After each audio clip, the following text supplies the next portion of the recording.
ni dikwenda gukiria hau gwenda kuga poleni sana the children of my friend King'ori Mwangi, the daughter, the son and the grandchild.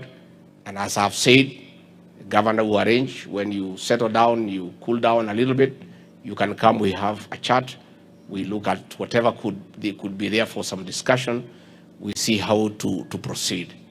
Na niye nidasho kiagado, and Governor, once more I want to thank you and the senator and the women rep for the unity in this county. County ile Gishito no bara, Meru bara, Naikuru bara, Kiabu bara. Nyeri is united, and Governor mukinyagere hau karogo hura kwanyu mnamugo ndamwirire bwana ndamwirire mutikajo no lebere ya muthamaki. Please, you guys, dignify our community.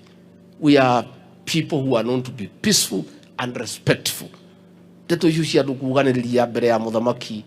It was very embarrassing to me as the leader of this region, and it's something that we don't want to happen again.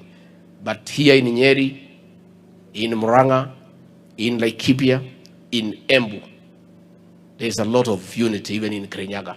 So we have a challenge with those three counties, but I talked to the people of Nakuru. We are working around it to see whether we can all speak in one voice, because that is the right thing to do. Kwa namashio maige, kaiwitu amurathime, amwike wega, andu atetu poleni sana, na no tuguthie na mbere na guka ni undu wa development cia cie guku, tuguthie na mbere na kunyitanira, na nitwamwendera wega na poleni sana.